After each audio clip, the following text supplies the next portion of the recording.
In April 2023, I attended the Popular Culture Association annual conference in San Antonio, Texas.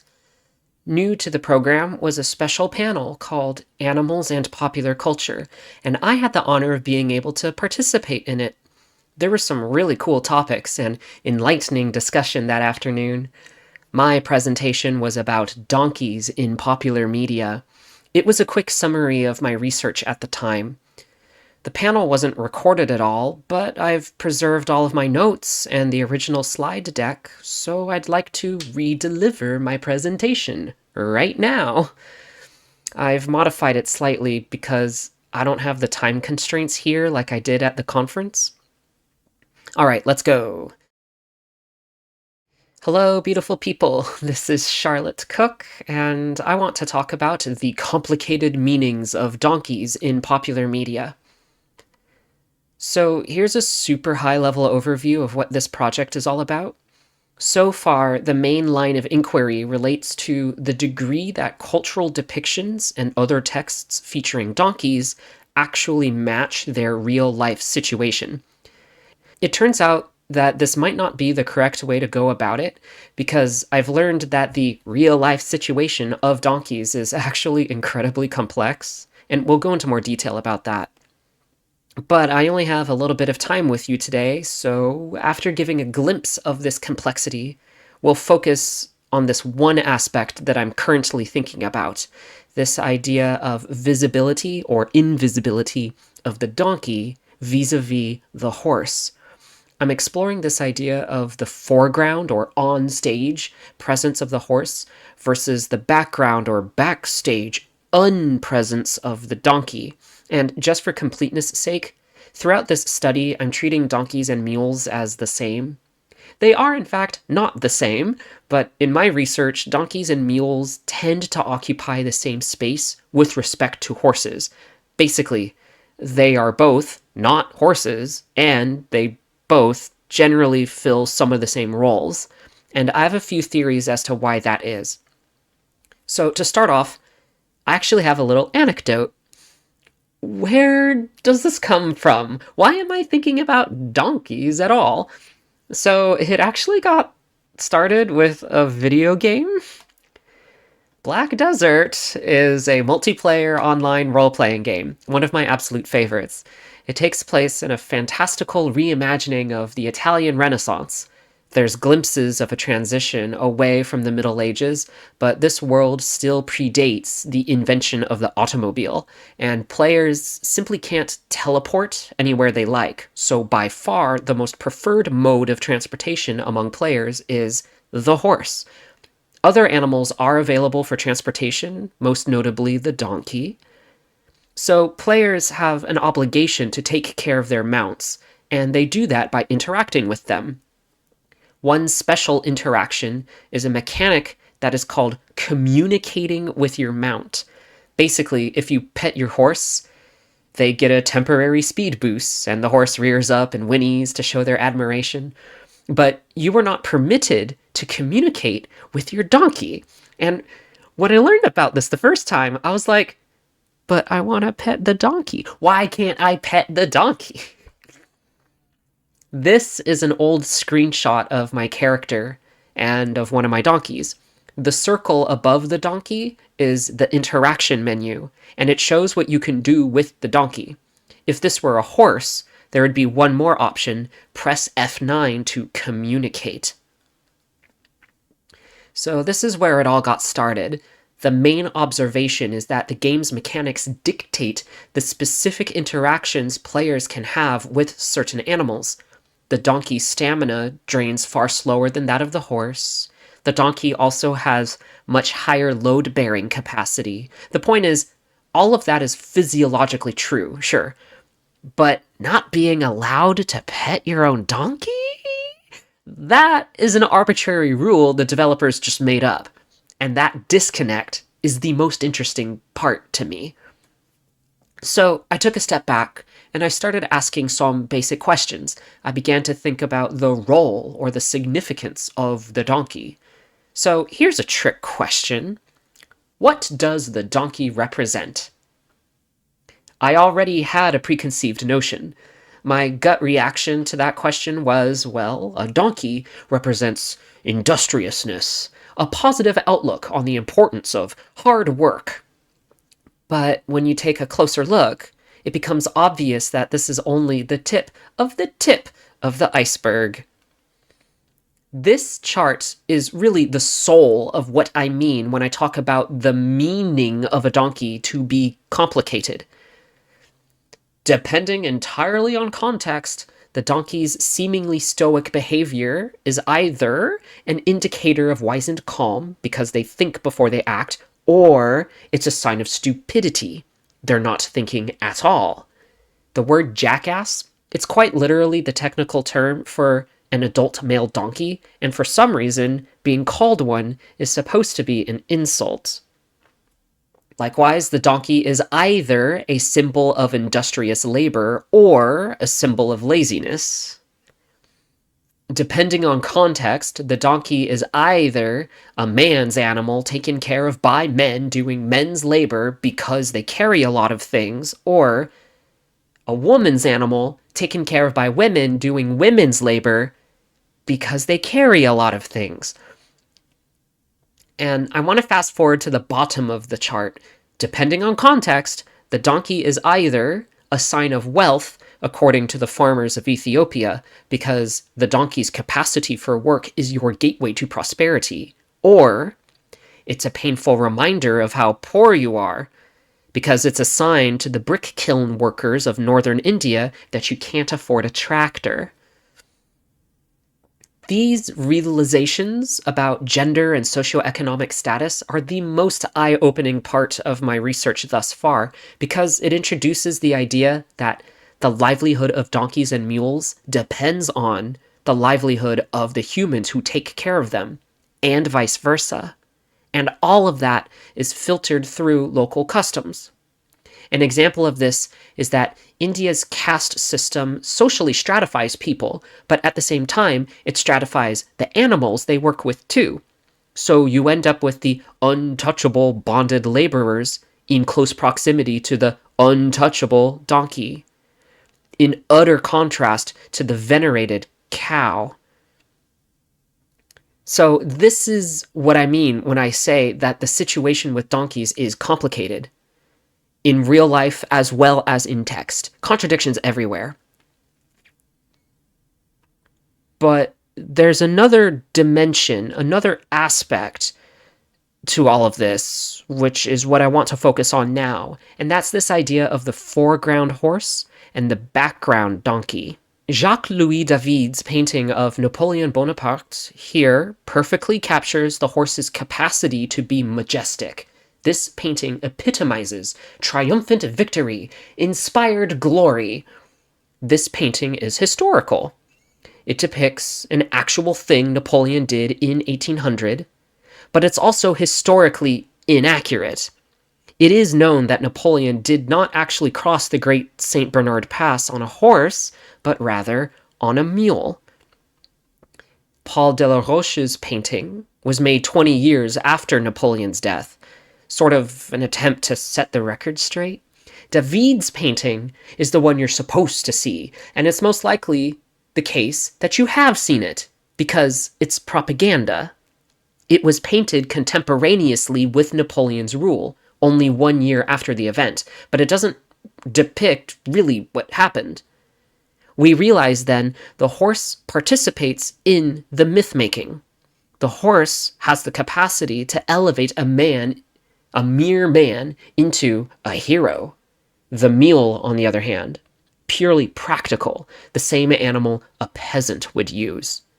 Napoleon on a horse is monumental, but Napoleon on a mule is what really happened, and therefore what we're not supposed to see. One of the main criticisms of the work at the time basically amounts to, why has Delaroche romanticized this decidedly unheroic moment in Napoleon's life? My response to that is, why is it unheroic? Long story short, we can say that the painting is unheroic because the heroism isn't what is being depicted on the canvas. The heroism happened afterwards. He and his men did successfully cross the Alps.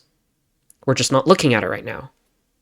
It would be like choosing to depict Jesus in a workshop or on a job site as a carpenter, which is something that we all know to be true about him. But he's supposed to be the Messiah. He's supposed to be a savior, a prophet, not a construction worker.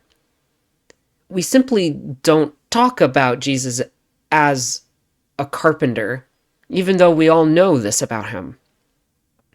The horse plays an active role in making Napoleon's journey ideal, but the mule seemingly can't do this.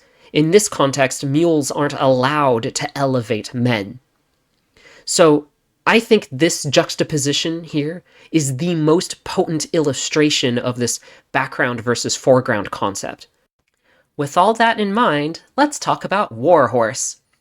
It might seem strange for a presentation about donkeys to talk about a movie that doesn't have any donkeys or mules in it whatsoever, but that's actually half the point.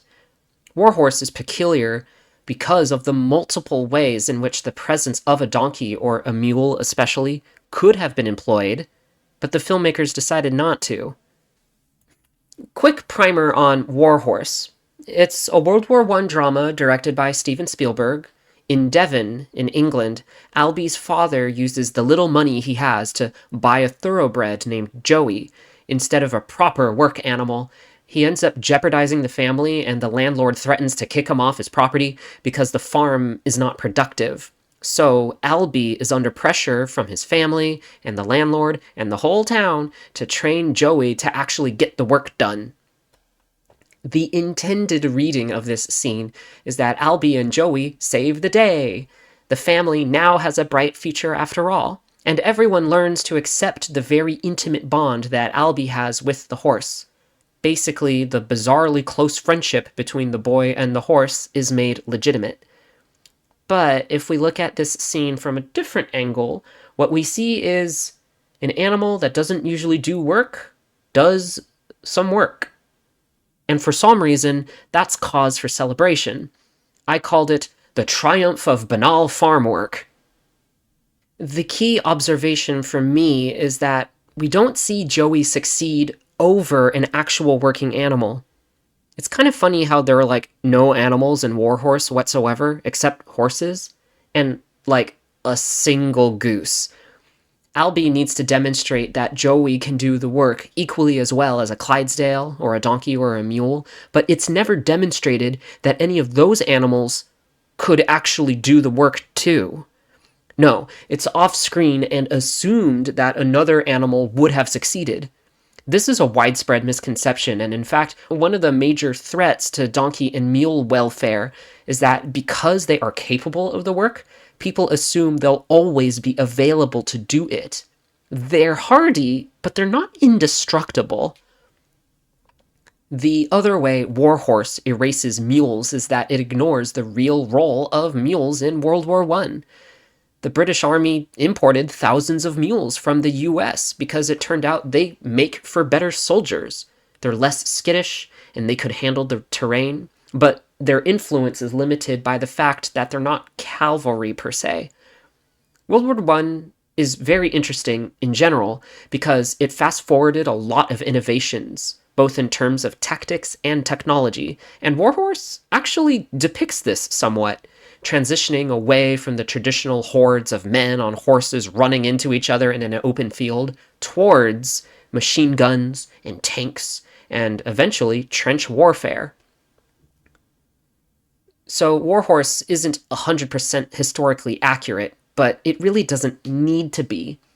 Beyond being a Spielberg war epic, this movie is really just one of these things.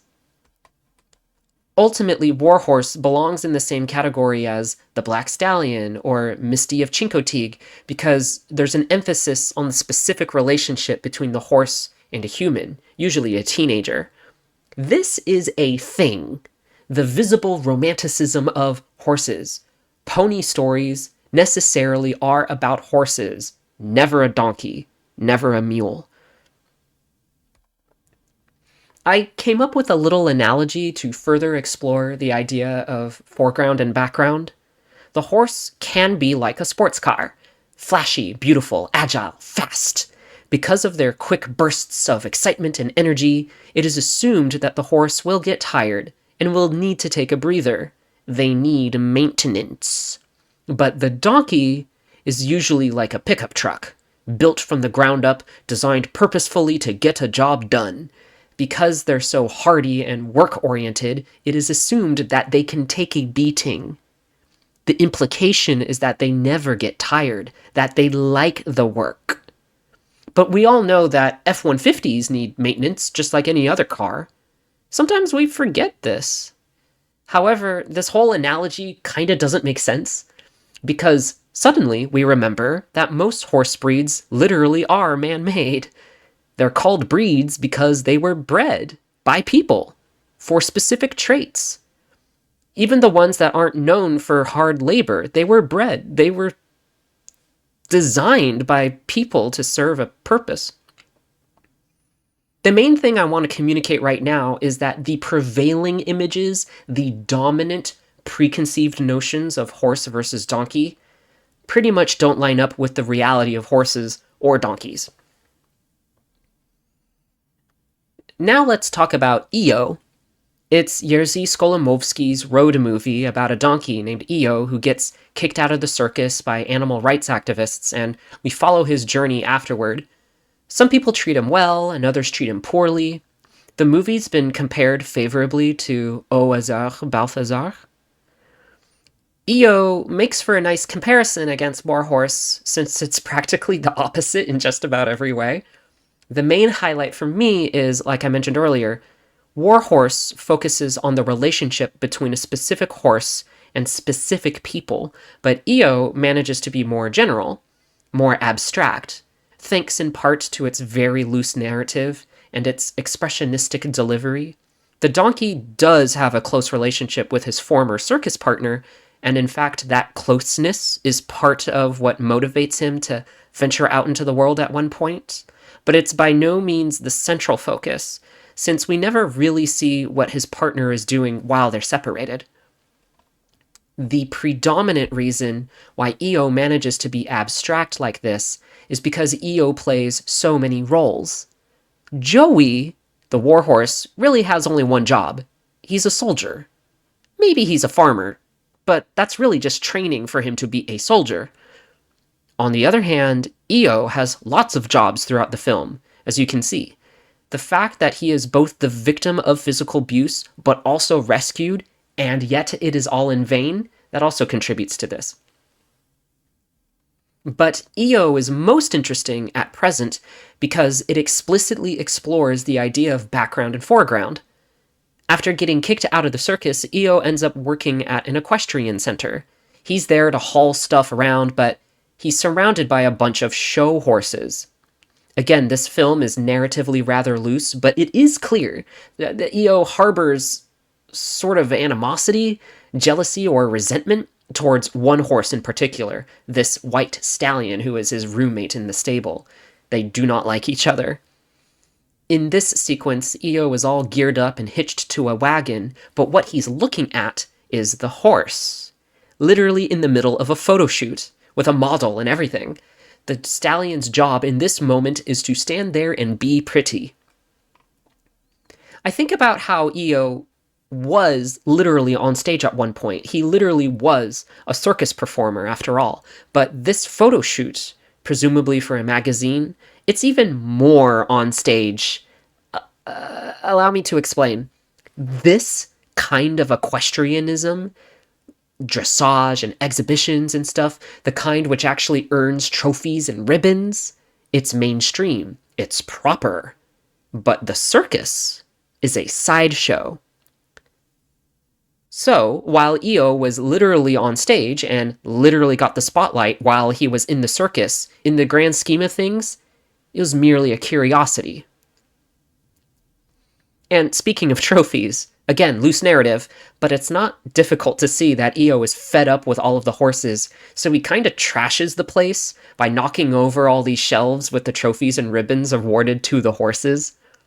So Io intentionally explores the idea of background donkey and foreground horse, but cleverly does that by foregrounding the donkey and getting a glimpse as to how he subjectively feels about that.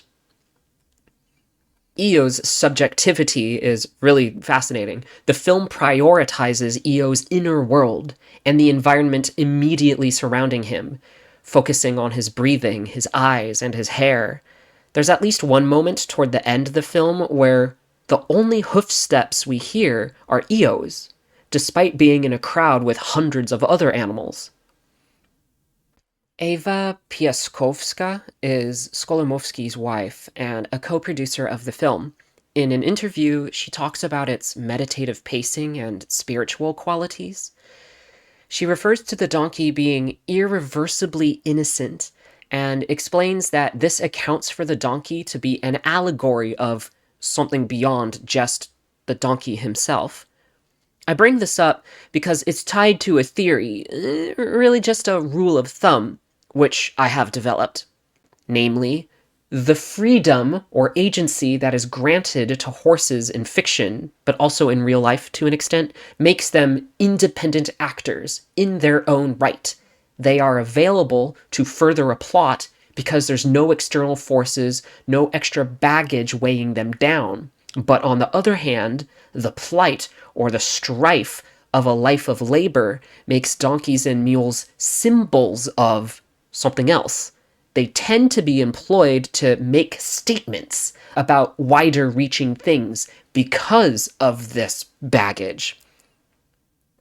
In short, the mere presence of a horse says very little, but the mere presence of a donkey can speak volumes.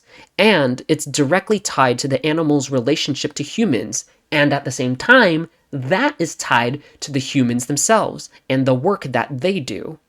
It's tied to discussions of race and class, and I really wish I could expand on that some more. I'll admit this sounds kind of half-baked, grossly simplified. It's just what I've formulated at the moment. I hope to further develop this framework, and I'm curious about what I'll find. The point is that the complicated meanings of donkeys in popular media is connected to what seems to be the unavoidably metaphorical role which the donkey plays, inevitably fulfilling a role beyond what they literally do in a text. We can't help but recall what we know about real-life donkeys when we observe fictional donkeys. But what we know about real-life donkeys is itself conditioned by external forces, too. And that's it. Thank you very much. Regrettably, I haven't conducted much research since then. I primarily pivoted toward working on my debut novel, which I'm happy to report here in January 2025 is getting close to completion. I'm very excited about that, but donkeys are still cool as heck. I continue to be compelled by the main drive of my research, that humanity's relationship with the donkey is very, very complicated. It's definitely related to the fact that they were one of the very first animals to be domesticated by humans ever. It's inevitable. Things will get weird when you've had a relationship for like 6,000 years. I can't help but notice. It's almost as if people project onto donkeys. Not only do we expect them to bear physical burdens, it seems that we expect them to bear emotional burdens too. When a donkey appears in any given text, they need to carry whatever meaning the author demands of them, which could be nearly anything, evidenced by all those contradictory spaces they could potentially occupy. That will forever be interesting to me. I also wanted to mention that I did receive some criticism of my presentation at the conference. The main objection is that my line of inquiry kinda completely ignores working horses. Working horses do exist. Horses do work. We have put them to work. They're not all like lapdogs. My response to that would be, yes, that's true, but I wanted to underscore that throughout my research, images of horses are allowed to be majestic, whereas donkeys virtually are never allowed to be. They're sort of confined to their industrious role, but horses aren't confined to that. There is a disconnect there. Nevertheless, I do accept that some of the assertions I made in my presentation might be a little overstated. I should find the time to refine my work and to be more precise. Maybe I'll dive into the research again soon. If I were to dive back into the research again, like in earnest, there would be two things that I would focus on. First of all, I would try to get a better understanding of the real role of donkeys and mules in World War One. In particular, this picture with the folks in the gas masks. I do not have a source for this. I don't know if anyone has a source for this. So it would be worth it to try to figure out what that's really all about. Secondly, I want to explore Donkey from Shrek, who, in my research, doesn't fit into any mold whatsoever. He is unlike every other donkey I have encountered. Maybe that says more about Shrek than it does about donkeys, but I haven't fully explored it yet. So that I think it'll be fun to do a deep dive into that. But in the meantime, I very much appreciate you taking the time to watch and listen.